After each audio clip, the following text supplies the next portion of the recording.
Como un año incierto en materia económica se plantea este 2012 que recién comienza. El panorama internacional está bastante movido, tenemos crisis en Europa y en Estados Unidos que ha mantenido el carro del crecimiento. Para hablar sobre este tema y cómo terminó el 2011 estamos con Luis Felipe Lagos, es el director del Programa Económico de Libertad y Desarrollo. Muchas gracias por esta entrevista. Gracias a ustedes. Empecemos entonces por el principio. 2011, año viejo que recién se nos fue. ¿Cómo espera que cierre? Tenemos cifras esta semana de noviembre. ¿Cuáles serían las expectativas de estas cifras, de este último IMASEC? ¿Y cómo cree usted que podría cerrar este 2011 en materia económica? Bueno, el 2011 es un año muy bueno para la economía chilena. Un crecimiento bastante alto. Esperamos que registre una cifra en torno a 6,2%. Dado que la última cifra de IMASEC debería estar alrededor de 4%. Por lo tanto, este es un muy buen año para la economía que logra crecer a una tasa por encima de lo que venía creciendo en el pasado reciente. Sin embargo, tenemos un último periodo del año, como decíamos, con una desaceleración importante, un poco base de comparación por lo del terremoto, el primer trimestre, pero también tenemos una producción industrial que está empezando a ralentizarse y tenemos otros que nos demuestran que la economía chilena está perdiendo fuerza. ¿Cómo lo ve eso? Eso es efectivo. La economía chilena empezó un periodo de menor dinamismo en la actividad económica y eso usted lo ve si mira el indicador de IMASEC desestacionalizado, va a ver que en los últimos meses permanece plano. Es decir, la actividad económica efectivamente en el margen ha perdido dinamismo. Pero el ajuste que estamos viendo y midiendo no es homogéneo. ¿En qué sentido? En que el empleo, por ejemplo, continúa con mucho vigor, la demanda también continúa con vigor, el consumo, las cifras que tenemos mensuales, las últimas cifras indican que la desaceleración en la demanda es menos intensa. Por lo tanto, estamos viendo un proceso de menor actividad económica que se refleja más bien en los datos de producción, en los datos de producción industrial, pero no se refleja todavía con intensidad en el lado de la demanda. Y esto es lo que justifica, creo yo, el accionar que ha tenido el Banco Central en estos últimos meses de mantener por ahora todavía el impulso monetario, no reduciendo la tasa de política monetaria todavía. Usted me dice que es la demanda básicamente de las personas la que se ha mantenido con dinamismo. Vimos una leve caída en la demanda por bienes durables, que eso también es un síntoma de que el chileno podría estar un poco más cauto a la hora de endeudarse o a la hora de consumir productos que son más caros. Sin embargo, también me dice que tenemos una producción que ya está empezando a mostrar un poco de desaceleración. ¿Cuánto de esto responde a expectativas por lo que está ocurriendo en los mercados internacionales y cuánto de esto efectivamente se debe a que los mercados internacionales, que son nuestros principales demandantes, podrían estar empezando a requerir menos productos y servicios de nuestro país? Bueno, hay de las dos cosas. Como sabemos, en la economía las expectativas son cruciales. Y estas expectativas se han deteriorado. Todos los índices de percepción que medimos indican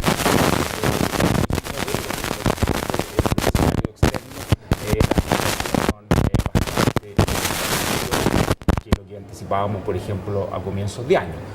De hecho, la zona euro en Europa ya vive un proceso de recesión y todos los pronósticos indican entonces que el 2012 sería un año de recesión para algunos de los países de la zona euro y por lo tanto el conjunto de esa zona tendría crecimiento negativo. Por el otro lado, en Estados Unidos vemos una economía lenta, que ha salido de la recesión 2008-2009 con un crecimiento con altibajos y con poca generación de empleo. Y eso ha generado un problema importante en la economía americana y un problema político importante para el presidente Obama. Esta economía norteamericana se mantendría con un crecimiento bajo, pero no entraría en una recesión. Como el caso de la zona euro, y tenemos las economías emergentes, básicamente las economías emergentes de Asia y también de Latinoamérica, creciendo todavía con dinamismo el año 2012. Y eso entonces nos augura un futuro no tan malo. Pero efectivamente lo que hemos visto en Chile es un deterioro de las expectativas y también algunos efectos que ya se ven de la crisis que vive Europa. Esos efectos se han visto, por ejemplo, en las exportaciones industriales. Las exportaciones industriales que van a esa zona, a la zona euro, y que es más difícil de cambiar de destino rápidamente, en el margen están creciendo menos, pero siguen creciendo.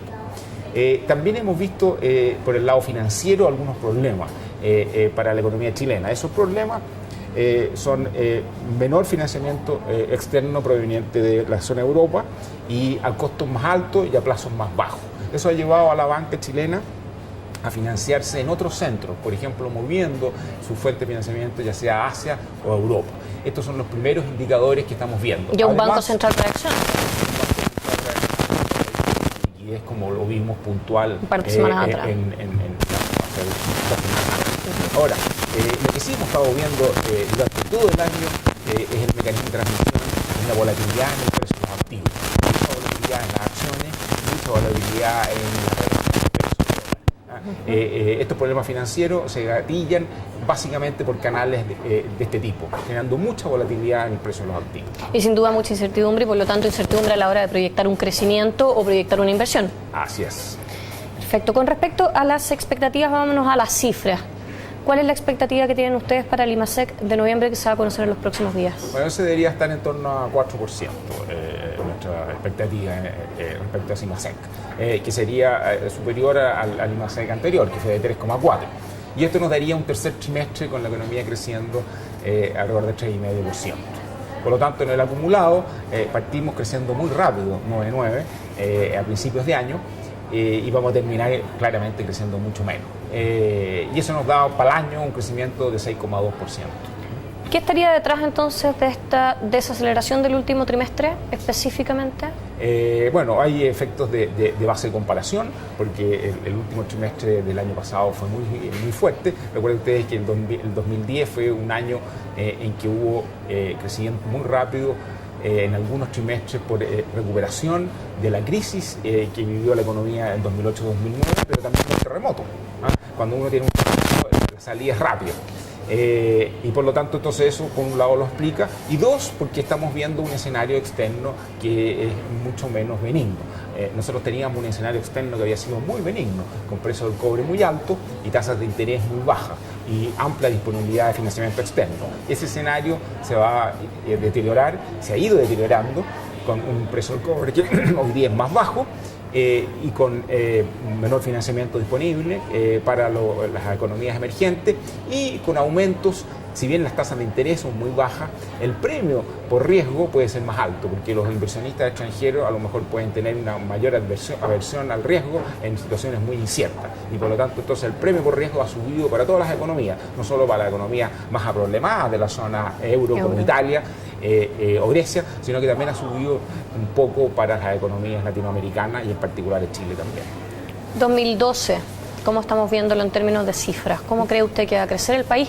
Además, tenemos que tomar en cuenta que hubo un cambio en las cuentas nacionales, en la forma de medir el PIB. Así es.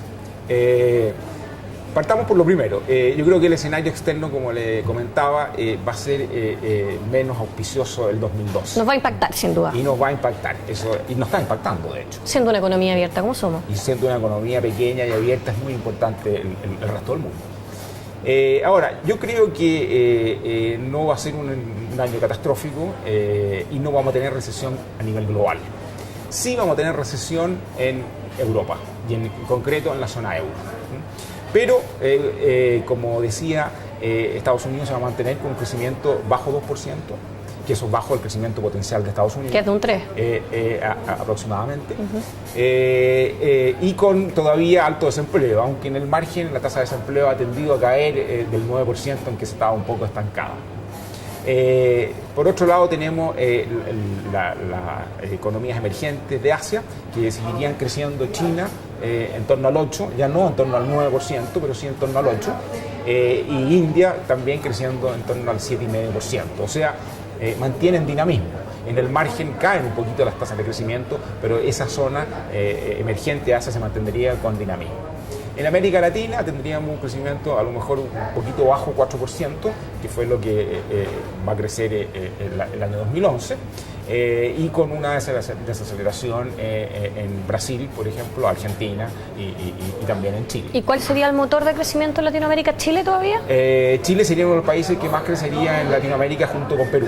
2012. En 2012. ¿Y cuál es la cifra que proyecta? Crecería en torno a 4%. Esas son las proyecciones con la información que tenemos hoy día. Ahora, en un mundo como tú bien dijiste, más incierto, es más complicado hacer las predicciones, y las predicciones tienen que hacerse con la información que tenemos disponible hoy día. Ese sería el escenario más probable, o como se conoce, el escenario base. Pero esto podría deteriorarse. Si en la zona euro hay una crisis financiera de proporciones, o se quiebra la zona, algunos países se salen de la zona euro y hay corridas bancarias, si hay default de algunos de los países que tienen alta deuda soberana, esto podría cambiar y podría ser bastante peor. Pero lo que estamos viendo hoy día es que ese escenario no es tan probable, por lo tanto lo consideramos como un escenario de riesgo, con alguna probabilidad, pero no es el escenario que estamos viendo como más posible. Para cerrar, brevemente, otra cifra que se publica esta semana es el IPC. ¿Cómo lo ve? ¿Y cómo ve en materia inflacionaria nuestra economía? ¿Y qué es lo que debería hacer el Banco Central? Bueno, en el IPC tenemos que vamos a cerrar el año con una cifra en el tope del rango meta del Banco Central, alrededor de 4%. Ahora, esto no significa que estemos en un proceso de aceleración fuerte de la inflación para el 2012, sino que más bien son datos puntuales muy afectados por combustibles y alimentos. Recuerden ustedes que a principios de año los combustibles habían subido de forma importante y los alimentos también. Después, afortunadamente, esa tendencia tendió a declinar. Por lo tanto, lo que esperamos es que la inflación para el próximo año transite hacia fin de año para estar en torno al 3%, o incluso puede estar bajo. Para este 2012. Para 2012. Transite hacia cifras en torno a 2,9%. ¿Cómo cierra 2011? En respecto a inflación, ¿Sí? Con una inflación en torno a 4%. ¿Y el mes puntual, el dato puntual de diciembre? El dato puntual de diciembre podría ser bajo, 0,1%, una cosa, pero ya tenemos un acumulado, estamos en 3,9%, así que la cifra acumulada hasta noviembre. Por lo tanto, nos va a llevar a ese tope. Esto explica, entre otras cosas, por qué el Banco Central ha sido cauto y no ha tenido, ¿no es cierto?, un movimiento rápido para bajar la tasa de interés, que yo comparto, dicho sea de paso. Primero, porque la inflación está en el tope de la banda, y dos, porque la desaceleración de la demanda es más lenta de lo que se previó en algún momento. Entonces, por eso que la reducción de la tasa de interés, de hecho, no ha empezado. Pero esto no significa de que si la cosa se deteriora, el Banco Central puede ser muy ágil y bajar muy pronto y en una cuantía importante la tasa de interés, y también asistir con líneas de crédito si es que hay problemas de liquidez, tanto en pesos como en dólares en la banda. Bueno, entonces vamos a quedar a la espera a ver qué es lo que pasa con el Banco Central, cómo se va reaccionando y cómo va también evolucionando este escenario que, como comentamos, es bastante incierto. Muchas gracias por esta entrevista. Gracias a ti. Muchas gracias.